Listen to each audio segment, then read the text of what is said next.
देखिए हम बात करेंगे solution of algebraic and transcendental equation के बहुत सारे मेथड बताए थे हमने। रेगुलर फाल्सी मेथड बताया गया था, और कौन सा इटरेशन था, और बाइसेक्शन मेथड था, और न्यूटन रैप्सन मेथड था। आज हम सीकेंट मेथड, या इसको कॉर्ड मेथड भी कहा जाता है। सीकेंट नाम आप जानते होंगे क्या होता है, लगभग मतलब उसका वही है। सीकेंट का मतलब जानते होंगे, कॉर्ड का मतलब जानते होंगे। ठीक है, देखिए ये आपको दिखा होगा लिखा advance form of regular falsies method. ये रेगुलर फॉल्सी मेथड का ही एक एडवांस फॉर्म है, मतलब। लेकिन एक खास बात है कि इससे आंसर आता भी और नहीं भी आता है, बहुत अच्छा मेथड नहीं माना जाता है। बस ये है रेगुलर फॉल्सी मेथड में जो यहाँ पर एक ड्रामा होता था, थोड़ा वो ड्रामा यहाँ कम किया गया है। ज़रा समझने की कोशिश करिएगा कि सीकेंड मेथड का वर्किंग रूल क्या है। वर्किंग रूल 90% वही है जो रेगुलर फॉल्सी का है, और यूँ कहिए 100% वही है। ठीक है, केवल रेगुलर फॉल्सी में एक कंसेप्ट ज़्यादा यूज़ होता था, इसमें एक कंसेप्ट कम यूज हो रहा है, बस ये अंतर है। ठीक है, तो पहले तो रेगुलर फॉल्सी मेथड थोड़ा दिमाग में आप अपना फ्लैश बैक करिए। हम नहीं करने जा रहे हैं, आप फ्लैश बैक करिए। देखो इसका वर्किंग रूल बता दिया जाए। इसका वर्किंग रूल क्या होता है? वर्किंग रूल, जिसको कि कुछ भाषा में एल्गोरिथम पढ़ा होगा। एल्गोरिथम यही पढ़ते हैं ना, कोई चीज़ स्टेप बाय स्टेप प्रोसीजर जो होता है उसको एल्गोरिथम कहा जाता है। ठीक है, वर्किंग रूल में सबसे पहला ये रूल ये होता है कि भाई एक गिवन इक्वेशन होगा, एफ एक्स बराबर 0, है ना। आपको जितने भी मेथड बताए गए हैं उसका एम क्या था? उसका एम ये था कि भाई एक्स की एक ऐसी वैल्यू निकालो जो इस इक्वेशन को सेटिस्फाई करे, यही था ना मेथड। तो हमने भाई क्लास 11th वगैरह में या क्लास 10th वगैरह में वहाँ पर निकालने की कोशिश की, तो वहाँ पर हमने फैक्टर मेथड लगाया, श्रीधराचार्य लगाया। लेकिन अभी क्या होता है कि एक्स की एग्जैक्ट कोई ऐसी वैल्यू नहीं मिल रही है जो इसको 0 कर दे, तो हम उसके आसपास वैल्यू निकालने की कोशिश करते हैं। ठीक है, तो सबसे पहला काम ये यहाँ ये करना है। सेकेंड काम ये करना है, अगर हम ग्राफ की बात करें, मैं रफली ग्राफ बना रहा हूँ। ग्राफ ऐसे बन सकता है और ऐसे बन सकता है, वो तो जैसे बने उससे कोई फ़र्क नहीं पड़ता। हमने वाला ये ग्राफ ऐसे बनाया, हमने कहा ये कर्व है ना। तो कर्व एक्स और वाई के बीच में है। तो अगर इस पॉइंट को देखा जाए, इस पॉइंट पे कर्व एक्स एक्सिस को कट कर रहा है, यानी यहाँ पर वाई की वैल्यू 0 होगी। यानी यही पॉइंट आपके इस फंक्शन, इस इक्वेशन का सॉल्यूशन है ना। तो सबसे पहले क्या करेंगे, आप एक पॉइंट एक्स नॉट निकालने की कोशिश करेंगे, एक x1 निकालने की कोशिश करेंगे, है ना। एक ऐसा पॉइंट x नॉट जिसमें फंक्शन पॉजिटिव हो, एक x1 जिसमें फंक्शन निगेटिव हो। ठीक है, तो यहां पर हम क्या करेंगे कि मान लेते हैं कि let x naught and x1 be the values of x such that f x naught greater than 0 है and f x one less than 0 है। उल्टा भी हो सकता है, हम f x naught less than 0 कर सकते हैं। कर्व ऐसे बन सकता है आपका, कर्व ऐसे बन सकता है, एक्स नॉट पे निगेटिव है, एक्स वन पे पॉजिटिव है। ये दोनों बातें हो सकती हैं, उससे कोई फ़र्क नहीं पड़ता। ज़रा समझने की कोशिश करो। अगर कहीं कहीं ये भी लिखा रहता है और कि F x not into F x one, दोनों का मल्टीप्लिकेशन निगेटिव हो, लेस देन 0 होना चाहिए। बात वही मैं कह रहा हूँ, दोनों का मल्टीप्लिकेशन निगेटिव होने का मतलब होता है कि एफ एक्स वन और एफ एक्स नॉट में एक पॉजिटिव है और एक निगेटिव है। ठीक है, इसके बाद क्या करते हैं, ज़रा इसका मतलब क्या होता है। इसका मतलब अगर इस पर फंक्शन की वैल्यू पॉजिटिव है, ये मान लिया पॉइंट है ना, और इस पर फंक्शन की वैल्यू निगेटिव है, यानी ये पॉइंट है आपका, है ना। तो इसका मतलब मैं क्या कह सकता हूँ कि आपका जो सोल्यूशन है वो x1 x0 के कहीं बीच में होगा। अच्छा, अब क्या करेंगे, हमने कहा जो x0 पॉइंट आपने माना है वो पॉइंट A माना है, जिसका कोऑर्डिनेट क्या होगा, x0 comma f x not. ये जो x0 x1 x2 मान रहे हैं, बुक में x1 x2 x3 हो सकता है, उससे कोई फर्क नहीं पड़ता है। ABC हो सकता है, वो एक अलग चीज़ है। और जिस पॉइंट को आप x1 मान रहे हैं उस पॉइंट को B मान रहे हैं, इसका coordinate x1 comma f x one होगा। अब ज़रा रेगुलर फॉल्सी में ही मैं चल रहा हूँ। इसके बाद मैं क्या करूँगा, इस AB को मिला दूंगा, ज़रा देखो ध्यान से, ए बी को सीधे मिलाया तो क्या ये एक्स एक्सिस को किसी पॉइंट पे कट नहीं कर रहा है? मैंने कहा ये सी पॉइंट पे कट कर रहा है, सी पॉइंट पे कट कर रहा है और ये x2 कामा 0 है। अच्छा ये बताइए, अगर मैं x2 फाइंड कर लूँ तो क्या मैं कह सकता हूँ मैं 0 के नज़दीक पहुँच गया, यानी x की उस वैल्यू के नज़दीक पहुँच गया जो सोल्यूशन के नज़दीक है, जो सोल्यूशन है, नज़दीक न गई आप। अगर मैं x2, भाई अभी तो x1 मालूम था, x2 x0 मालूम था, तो अगर मैं x2 निकाल लूँ तो मैं क्या कह सकता हूँ कि इस पॉइंट के नज़दीक में पहुँच गया। तो आपने रेगुलर फाल्सी मेथड में x2 निकालने की कोशिश की थी, है ना, फार्मूला भी आपको याद था। अब चूंकि फार्मूला भूल गए होंगे, ये मैं रब करते जा रहा हूँ, है ना। तो अब x2 कैसे निकाला जाए? तो साफ साफ दिख रहा है कि if you draw the A B is a line, तो can you say slope of A B and slope of A C are equal, कह सकता हूँ ना। यानी slope of A B, third में क्या करेंगे हम, फर्स्ट अप्रोक्सीमेशन निकालेंगे, फर्स्ट अप्रोक्सीमेशन, जिसको मैं x2 मान रहा हूँ। अप्रोक्सीमेशन मतलब होता है वो वैल्यू जो आपके सोल्यूशन के बहुत बहुत बहुत नज़दीक ले जाने की कोशिश कर रहा है, ठीक है। तो कैसे निकालें x2 की वैल्यू? एक तो फार्मूला याद कर लें, क्योंकि जब क्वेश्चन लगाएंगे तभी प्रोसीजर अप्लाई नहीं होगा, ये तो प्रोसेस अप्लाई हम कर रहे हैं इसलिए हम यहाँ समझा रहे हैं।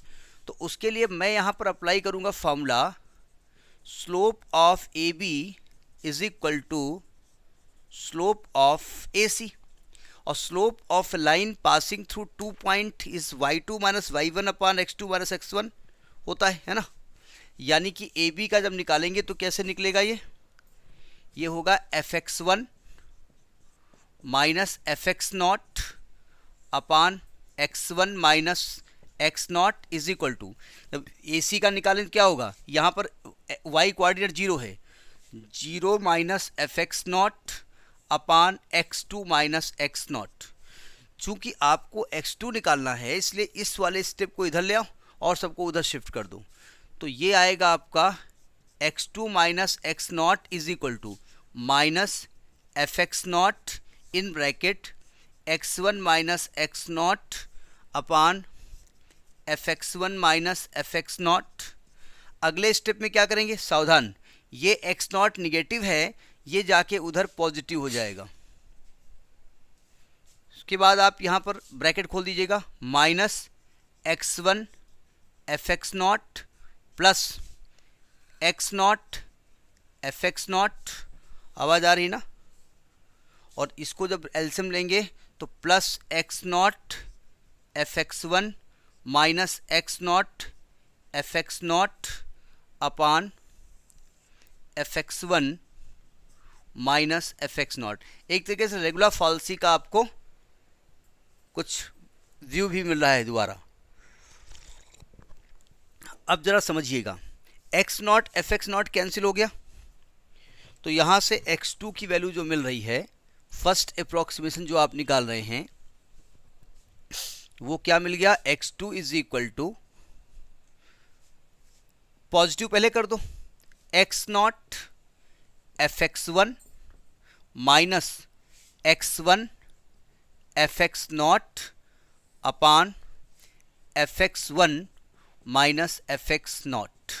ये आपको पहली वैल्यू मिली, ये जो आपको इस सोल्यूशन जो है ना, इसको O पॉइंट मान लें, इसके नज़दीक ले आई।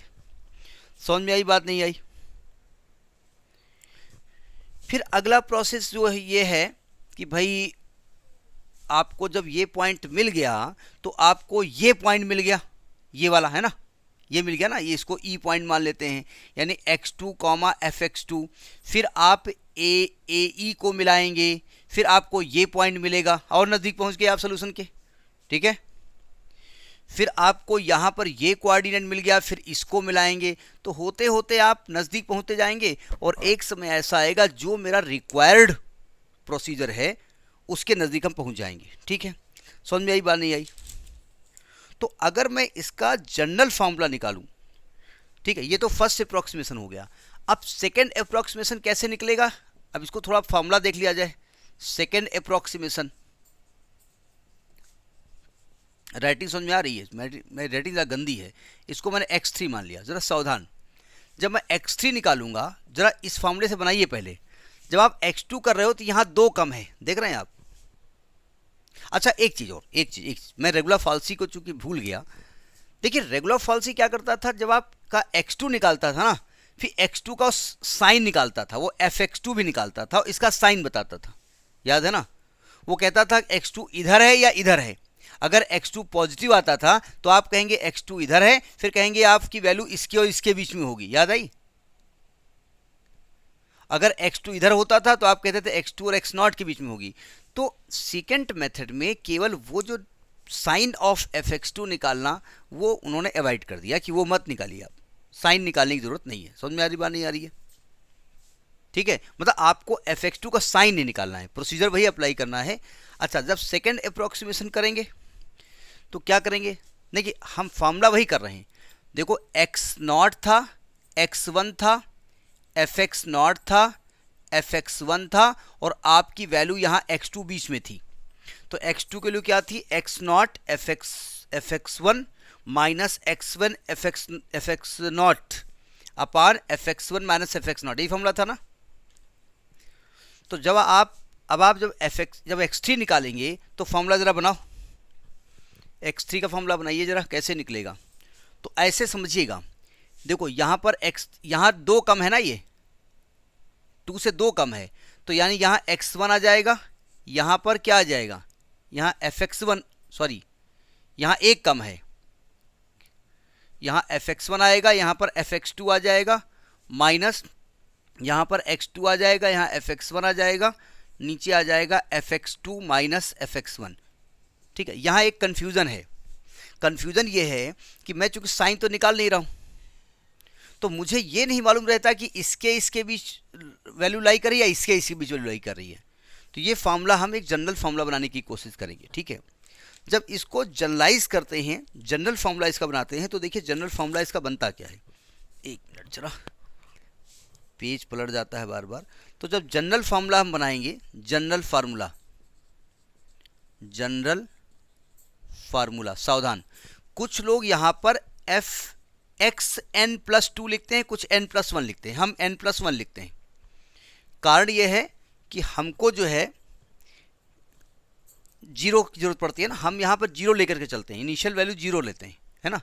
तो हम यहाँ पर fxn+1 लिखेंगे, xn+1। सुने ध्यान से, ये 2 कम है ना, यहाँ जो भी लिख रहे हो यहाँ से 2 कम है, तो यहाँ क्या आएगा, xn-1 होगा।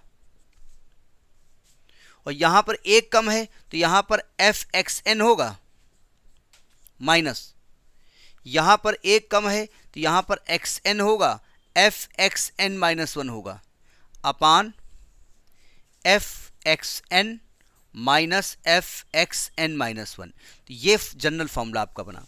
हम यहाँ से इसलिए ले रहे हैं कि मैं n की वैल्यू 1 से स्टार्ट करूँगा, तो 1 से स्टार्ट करूँगा तो मेरा यहाँ x0 आ जाएगा। समझ में बात नहीं आई। और कुछ लोग ने क्यों आंसर क्यों गलत है, एजम्पशन तो वही होगा। आप जिसको हाँ हाँ हाँ हाँ वो आप n को 1 से स्टार्ट करते ना, नहीं आप n को वहाँ से स्टार्ट 1 से स्टार्ट करते हैं ना, वो फॉर्मूला कुछ भी लिखिए, आंसर वही आने वाला है। जिसको मैं x0 मान रहा हूँ आप x1 मान रहे हैं, ये अपने दिमाग में आप रखेंगे कि आप जिसको मैं x0 मान रहा हूँ उसको आप x1 मान रहे हैं। हम x1 मान रहे हैं, आप x2 मान रहे हैं। हाँ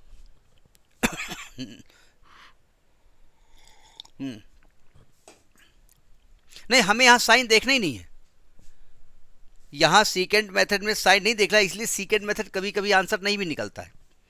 वो हमसे कहते हैं 3 प्लेस तक निकालो, हम निकाल के छोड़ देते हैं, हम ज़्यादा उन पर इफर्ट नहीं करते।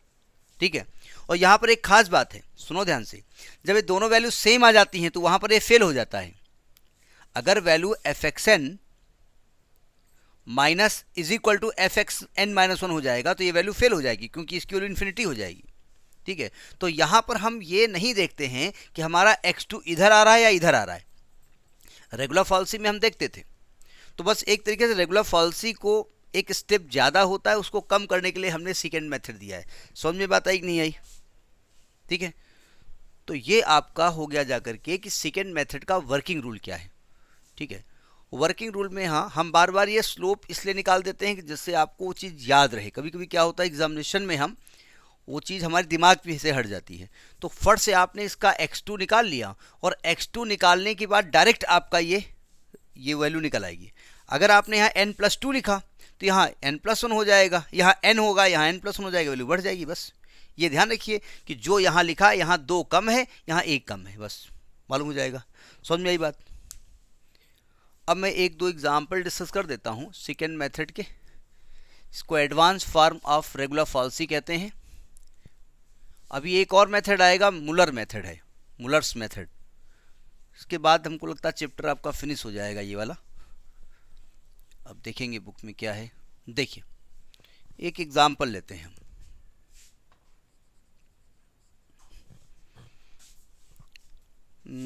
कौन सा ले ले? Find the real root of the equation, find real root of the equation x cube minus x minus 1 x cube minus x minus 1 is equal to 0 by second method up to 4 decimal places, by second method। Second नाम से वाकिफ हैं आप? Up to 4 हाँ हाँ नहीं वो अलग चीज़ है। 4 डेसिमल प्लेस नहीं भाई, आपको याद होगा यहाँ पर कॉर्ड हम यूज़ कर रहे हैं। कॉर्ड मेथड हम बोल रहे हैं ना बार बार, इसको कॉर्ड से ही कुछ जुड़ा हुआ है। किसी भी कर्व में मैं सर्कल की केवल बात नहीं कर रहा हूँ, अगर कर्व के जो बाउंड्री है उनको अंदर से मिला दिया जाए तो उस लाइन सेगमेंट को कॉर्ड कहते हैं। वो चाहे पैराबोला हो, हाइपरबोला हो, कोई भी कर्व हो, और अगर ये इसको इंटरसेक्ट करती हुई बाहर निकल जाती है, इसको हम सेकेंड कहते हैं। ठीक है, तो कुछ हद तक हम यही तो कर रहे हैं। यहाँ पर एक लाइन खींच रहे थे ए बी, याद है? वो जो हमने अभी लाइन खींची थी, वो जो लाइन हमने ऐसे खींची थी, वो बाई चांस इतनी खींची थी, आप बड़ी खींच दो, क्या दिक्कत है? ये बता दो यहाँ पे इंटरसेक्ट कर रही है, तो अगर बाहर निकाल दिया तो उसको सेकेंड कहते हैं। तो मेथड का नाम वहीं से पड़ा हुआ है, क्योंकि आप कॉर्ड खींच करके वहाँ पर स्लोप मेथड लगाते हैं, इसलिए यहाँ पर नाम दिया गया। ठीक है, अब देखो क्या कहा गया कि आपको x cube minus x minus 1 is equal to 0 को के रियल रूट निकाला। अच्छा, देखने से लग रहा है कोई अगर क्लास 10th का इंटेलिजेंट स्टूडेंट हो, जिसको की जानकारी हो, जैसे आप ये क्वेश्चन पढ़ रहे हो आपके बगल से निकले, वो कहेगा अरे भैया इसमें क्या है, तो हम रिमाइंडर थ्योरम लगा देंगे। रिमाइंडर नहीं लगेगी। रिमाइंडर में एक्स की वो वैल्यू सर्च करते हैं जिसको यहाँ रखने पर 0 हो जाए। आप x की कोई भी रियल वैल्यू, कोई भी वैल्यू तो हो सकती है, लेकिन 1 2 3 4 रखे इसको 0 नहीं कर सकते आप। ठीक है, वो 1.2 और कुछ करके ऐसे 0 कर दो, अलग की बात है, अदरवाइज 0 नहीं हो सकता। नहीं समझे? तो ये उस मेथड से नहीं लगेगा। तो सबसे पहला काम क्या होता है सोल्यूशन में? सबसे पहला काम होता है to find x0 and x1। जिसको मैं x0 x1 कह रहा हूँ उसको कुछ लोग a b कह सकते हैं, कुछ लोग x1 x2 कह सकते हैं। वो तो नाम पे ना जाइएगा, कुछ भी लिखा जा सकता है। अब x0 को कैसे निकालते हैं? इसको कहा जाता है हिट एंड ट्राई। मतलब हम वैल्यू रखते जाएंगे और वैल्यू पकड़ते जाएंगे, वैल्यू कैसे आएगी। देखो अगर मैं यहाँ पर f0 रख देता हूँ तो 0 रखने से -1 आ गई वैल्यू, है ना। f1 रख देता हूँ, 1 रखने से भी -1 आ गई वैल्यू। f2 रख देता हूँ तो 2 रखने से 2 दूनी 4 दूनी 8 -2 यानी 3 यानी कि 5 आ गई। ये लेस देन 0 आ गई, ये ग्रेटर देन 0 आ गई।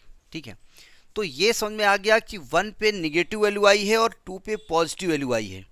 तो एक चीज़ तो मुझे क्लियर हो गई वैल्यू कि यानी कि हमारा जो सोल्यूशन है जहाँ पर फंक्शन 0 होगा वो 1 और 2 के बीच में है ना।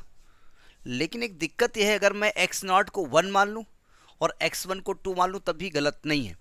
लेकिन हमारा एम क्या होता है कि हम थोड़ा सा सोल्यूशन के नज़दीक पहुंचने की कोशिश करते हैं, बहुत क्लोज टू द सोल्यूशन रहते हैं, है ना। तो हम जरा 1 और 2 के बीच में एक पॉइंट मानेंगे 1.5। ये आप पर डिपेंड करता है, आप नहीं मानना चाहते हो ना मानो, लेकिन उतना भी क्लोज आप पहुंचने में टाइम लगेगा ना भाई। आप 0 के बिल्कुल नज़दीक वैल्यू मानोगे तो एक ही 2 स्टेप में आप पहुँच जाओगे वहाँ। अगर आप 0 से दूर मानोगे तो 0 तक पहुँचने में आपको टाइम लगेगा। ठीक है, जब मैं 1.5 मानूंगा तो आएगा 1.5 का क्यूब माइनस 1.5 माइनस 1। जब इसको हमने कैलकुलेट किया है तो 0.875।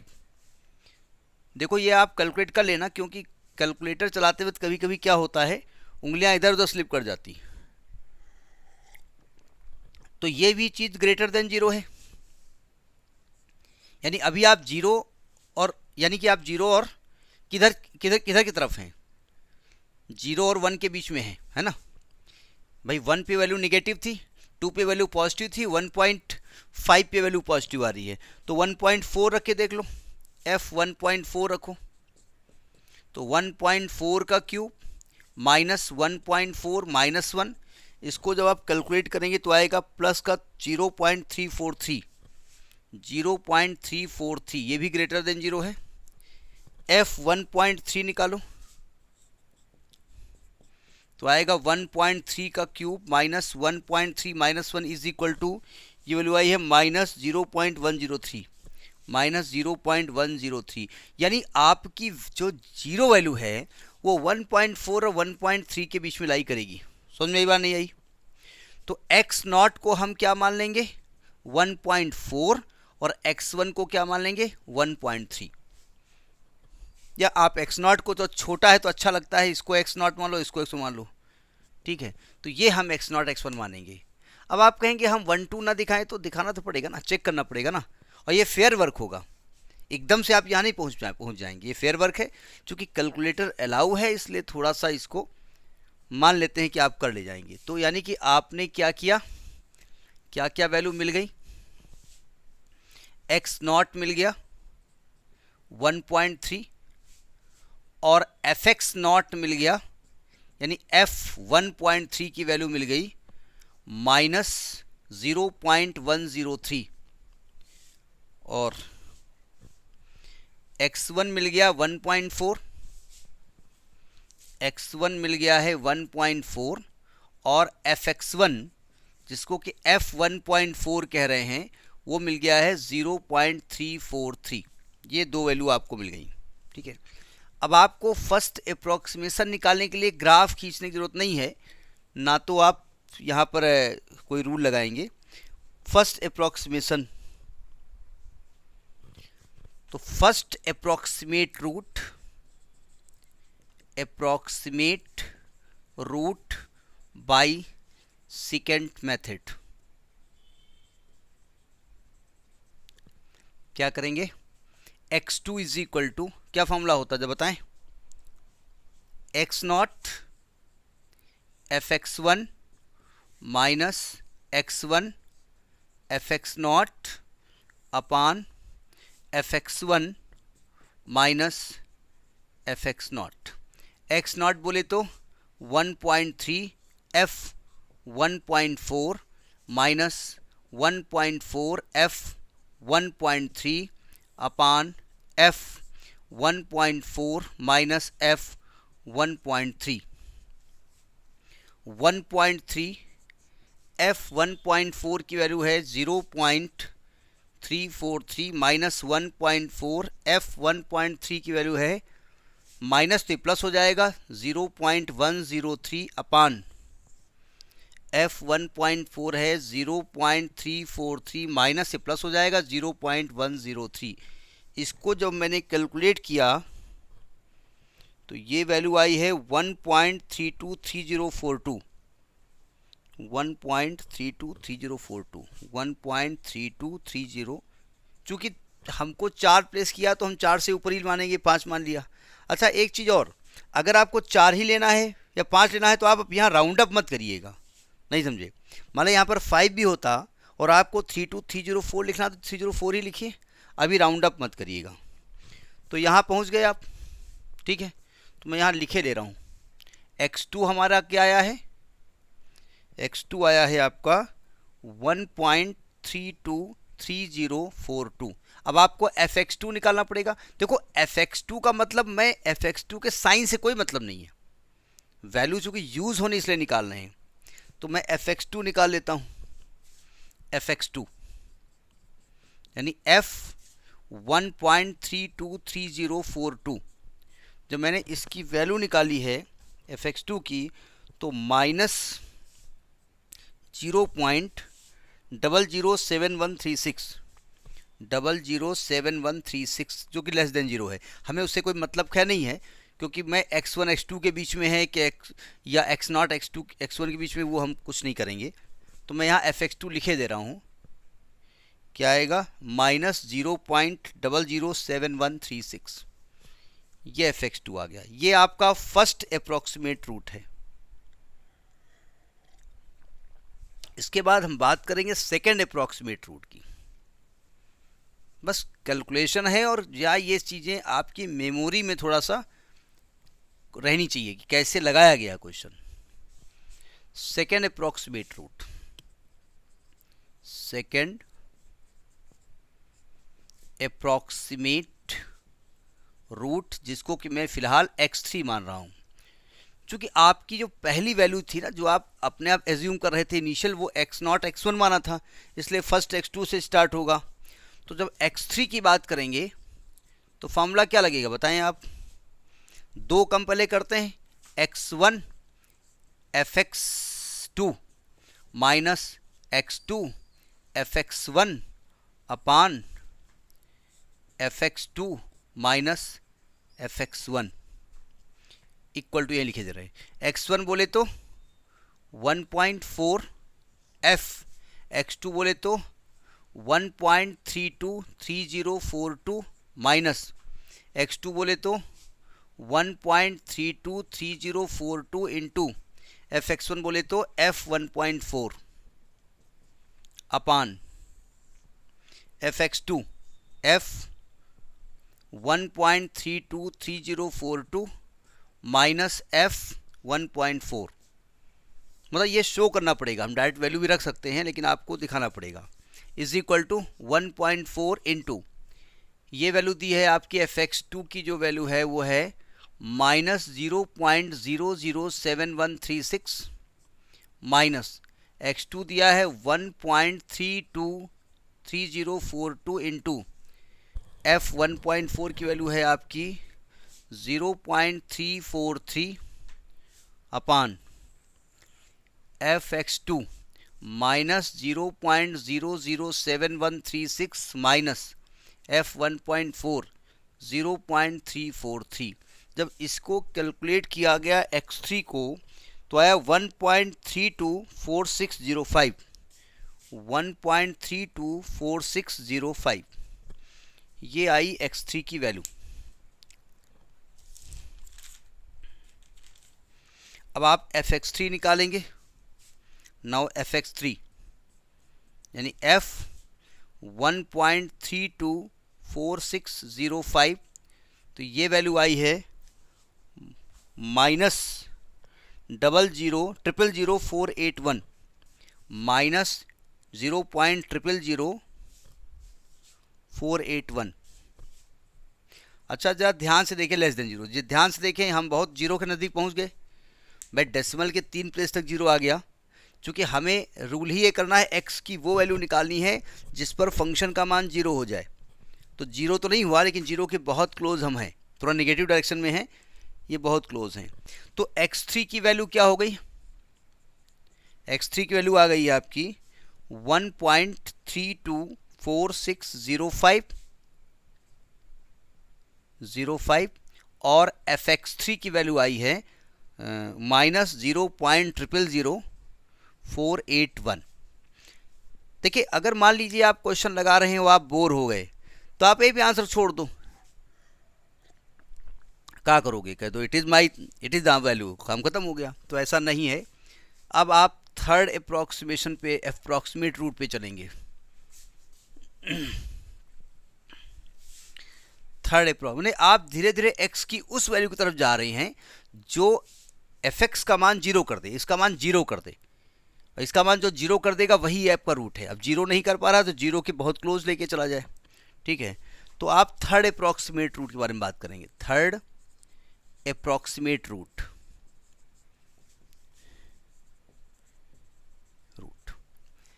x4 फॉर्मूला बताओ जरा। x2 fx3 minus x3 fx2 upon fx3 minus fx2, है ना। अब डायरेक्ट वैल्यू रख रहे हैं। x2 बोले तो 1.323042 इंटू fx3 बोले तो माइनस 0.000481 माइनस, वो आ रही ना आपके कैमरे में, वो वैल्यू आ रही है। x3 बोले तो यहाँ लिखे दे रहे हैं 1.324605 इंटू, और fx2 बोले तो 1.32 fx2 सॉरी माइनस 0.007136 अपान fx3 माइनस 0.000481। देखिए जो हम कैलकुलेशन में वैल्यू रखे हैं ना, इसको एक बार आप अपने कैलकुलेटर से चेक कर लीजिएगा ना। मान लीजिए कहीं पर वैल्यू कम ज़्यादा हो सकती है। कभी कभी क्या होता है कि क्वेश्चन लगाते वक्त बताया ना कि दिमाग कहीं और है, और नहीं वो और होता नहीं है, लेकिन मान लेते हैं fx2 आएगा आपका माइनस प्लस हो जाएगा 0.007136। जब मैंने इसको कैलकुलेट किया तो वैल्यू आ गई आपकी, x4 की वैल्यू आ गई है 1.324717, 1.324717। और जब मैंने fx4 की वैल्यू निकाली, यानी f 1.324717 की वैल्यू निकाली, तो ये वैल्यू आई है माइनस का 0.504, माइनस का 0.1234504। अगर आपको ध्यान से देखा जाए, नहीं आप ध्यान से देखिए, तो हमसे 4 डिजिट के बारे में बात करें, 4 डिजिट जीरो ही आ रहा है, और आपको एक्चुअली में x की वही वैल्यू निकालनी है जो फंक्शन को जीरो कर दे। ये तो भयंकर रूप से जीरो कर रही है। तो यानी कि आपका जो सोल्यूशन हो जाएगा, यानी x की जो वैल्यू हो जाएगी वो 1.324717 ये वैल्यू आएगी। अब चूंकि आपसे कह रहा है 4 डिजिट निकालो, तो 1 2 3 4, यानी कि आपकी 1.3247 ये आपका आंसर हो जाएगा। ठीक है, मतलब x की वैल्यू 4 डिजिट निकालनी है ना। ये तो जीरो हो गया, तो 5 डिजिट जीरो है, बहुत बहुत बहुत जीरो के क्लोज हम हैं। ठीक है, तो ये आपका एक क्वेश्चन हुआ जिसमें कि हमने एल्जेब्राइक इक्वेशन लिखी थी। अब मैं एक ट्रांसेंडेंटल ले लेता हूँ। मेरी आदत है हर उसमें एक ट्रांसेंडेंटल एक एल्जेब्राइक, जिससे कि थोड़ा सा बैलेंस बना रहे, दोनों खुश रहें। ठीक है, एक और एग्जांपल ले लेते हैं, ये नोट कर लिया ना। Estimate the root of the equation, एक और एग्जांपल है, estimate the root of the equation cos x minus x e to power x, cos x minus x e to power x is equal to 0 using the second method, using the secant method।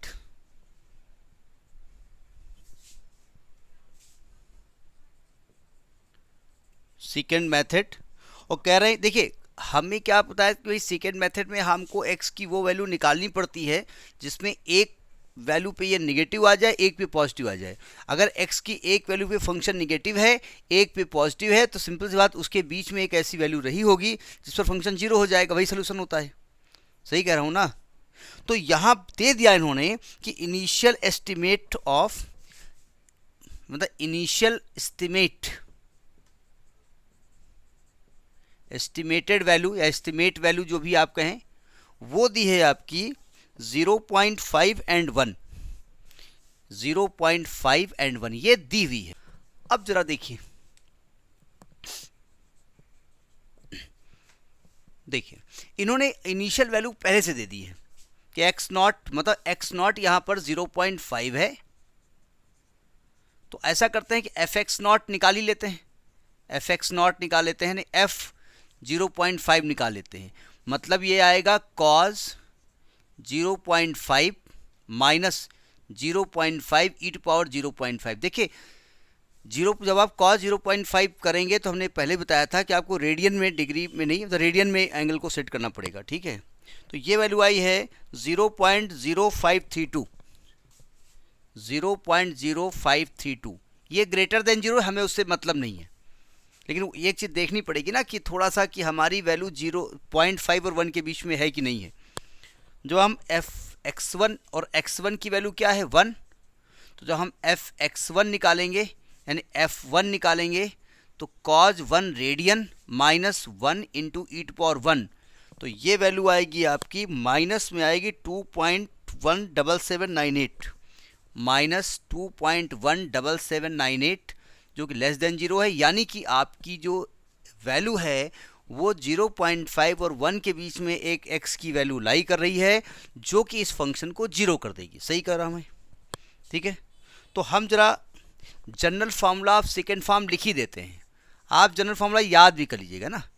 होता क्या है, कभी कभी direct general formula of second form, method जो भी कहते हैं इसको, मेथड कहिए, फॉर्म न कहिए, सेकेंड मेथड।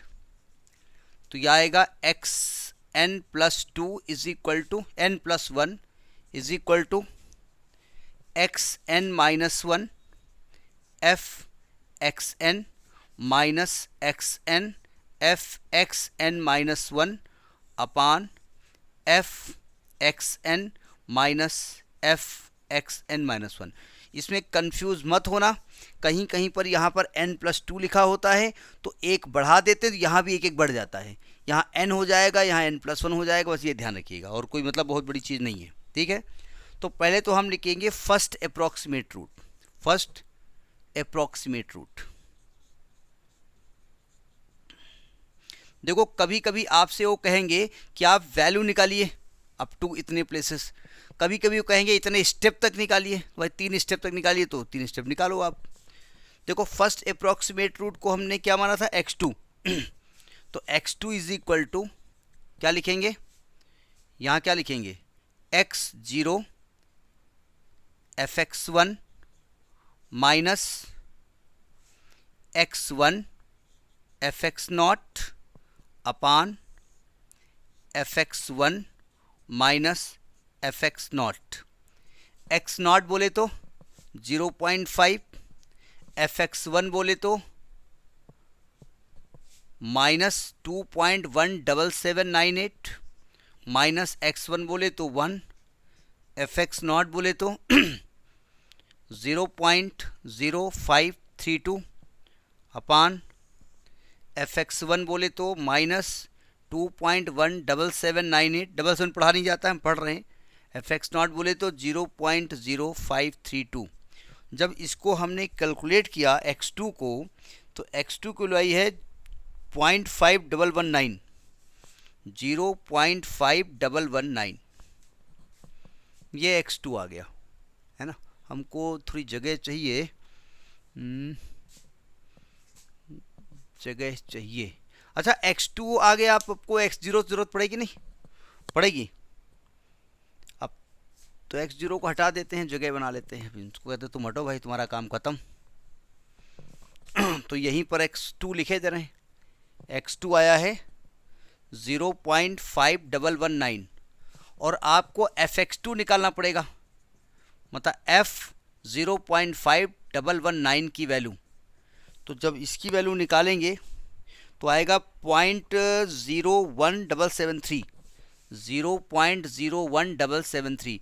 हम वैल्यू हम लिख रहे हैं, लेकिन एक बार आप इसको थोड़ा सा वेरीफाई जरूर कर लेना, ठीक है। अब सेकंड अप्रॉक्सीमेट चाहिए, इसको हटा देते हैं, जनरल फॉर्मूला हटा देते हैं। जनरल फॉर्मूला ये याद रखिएगा, ये 2 कम है 1 कम है, ऐसे अगर कहीं xn प्लस 2 लिखा है तो आप उसको बना सकते हैं। Second approximate root, second approximate root x3 is equal to, बताओ फॉर्मूला क्या बनेगा, x1 f x2 minus x2 f x1 upon f x2 minus f x1। देखिए x1 is what 1, fx2 is what, fx2 is this 0.01773 minus x2 is what 0.5119, fx1 is what minus 2.17798 आ रहा ना आपके उसमें जद में, अपान fx2 0.1730 minus fx1 minus plus 2.17798। जब हमने इसकी वैल्यू निकाली तो x3 आया है 0.5158।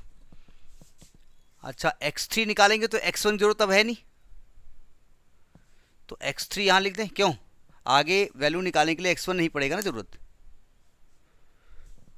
तो अब इसको हटा दो, इसका काम तो अब ख़त्म। तो x3 की वैल्यू आ गई है 0.5158। अब आपको fx3 निकालना पड़ेगा, यानी f 0.5158, ये वैल्यू आएगी आपकी 0.00594। 0.00594 ये आपका हो गया सेकेंड अप्रॉक्सीमेट x की वो वैल्यू जो फंक्शन का मान ये दे देती है। डेसिमल के 2 जीरो तक हम पहुंच गए। एक्चुअली हमको x की वो वैल्यू निकालनी है जो भयंकर रूप से जीरो दे ही दे, ठीक है। अब आपको निकालना है third approximate. Third approximate root,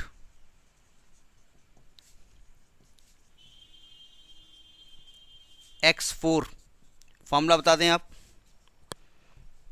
2 कम करेंगे x2 fx3 minus x3 fx2 upon fx3 minus fx2। x2 0.5119 into fx3 0.00594 minus x3 0.5158 into fx2 0.01773 upon fx3 0.00594 minus fx2 0.01773। अगर ये कल्पना करिए कि आपको कैलकुलेटर अलाउ ना होता तो पता चला कि बेचारे वैल्यू निकालने हैं 0.5178। 0.5178 हाँ नहीं कर सकते आप, नहीं कैलकुलेटर इसलिए अलाउ नहीं करते, नहीं कैलकुलेटर इसलिए अलाउ नहीं करते हैं कि आपको मल्टीप्लाई करने में टफ लगेगा। वो मान लेते हैं कि आप बहुत इंटेलिजेंट हैं, शकुंतला देवी आप हैं, आप बड़ी इंटेलिजेंट हैं, वो उनका कैलकुलेशन बड़ा फास्ट है। वो एक्चुअली जो आपको e टू पावर कॉज इतने डिग्री रेडियन की वैल्यू निकालनी है ना, वो टेबल में मिलेगी नहीं, तो इसलिए उसके लिए वो देते हैं, मेन कैलकुलेटर इसलिए है। अच्छा अब आप fx4 निकालेंगे तो अच्छा x4 निकालने के लिए x2 नहीं चाहिए ना आपको, आगे x2 नहीं चाहिए, तो आप यहाँ पर x4 लिख दीजिए, इतनी जगह है काम चल जाएगा। अच्छा निकाल लो, यहाँ पर fx4 निकाल लेते हैं तो f 0.5178 ये वैल्यू आई है 0.00012। 0.00012।